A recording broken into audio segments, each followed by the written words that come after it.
asmını cemallayda yıldız. Gözü kısıp sana, göz kısıp bana. Gecenin asmını cemallayda yıldız. Gözü kısıp sana, göz kısıp bana. Gecenin asmını cemallayda yıldız. Gözü kısıp sana, göz kısıp bana. Gecenin asmını cemallayda yıldız. Gözü kısıp sana, göz kısıp bana.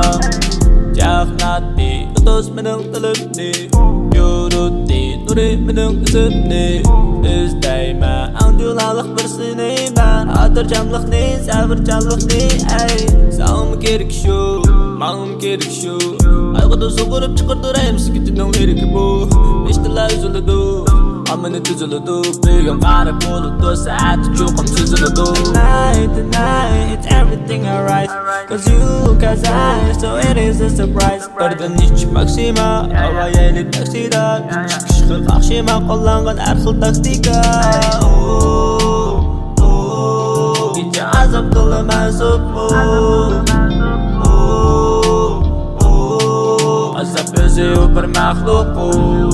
Gecenin asmını da cemallayda yıldız. Gözü kısıp sana, göz kısıp bana. Gecenin asmını da cemallayda yıldız. Gözü kısıp sana, göz kısıp bana. Gecenin asmını da cemallayda yıldız. Gözü kısıp sana, göz kısıp bana. Gecenin asmını da cemallayda yıldız. Gözü kısıp sana, göz kısıp bana.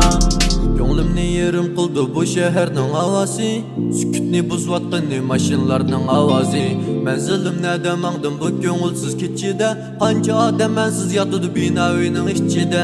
Bu kecha qo'yni qoldi magnatlikka sapani. Yulduzlar guvoh hamon ko'rimiz g'o'tam sabani. Bu sadani manguga quloq tuyimdan ketkizmayman. Bu kecha yig'lamayman yulduz berdik tushmadani. Ayrılgan yiqilaringni yulduzlarga o'xshatqin. Ular doim emra sana yenib durdu asmanımda. Nurgun adem aşk korsak dep o'xshash yulduz astida.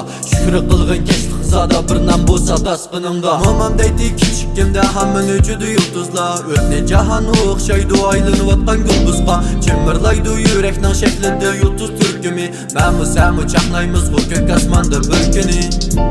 Ko'k osmonda chaqnay.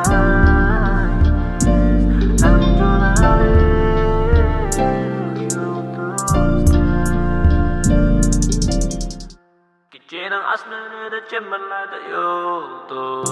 Gözü kısıp sana, göz kısıp bana. Gecenin asmını da cemallayda yıldız. Gözü kısıp sana, göz kısıp bana. Gecenin asmını da cemallayda yıldız. Gözü kısıp sana, göz kısıp bana. Gecenin asmını da cemallayda yıldız. Gözü kısıp sana, göz kısıp bana.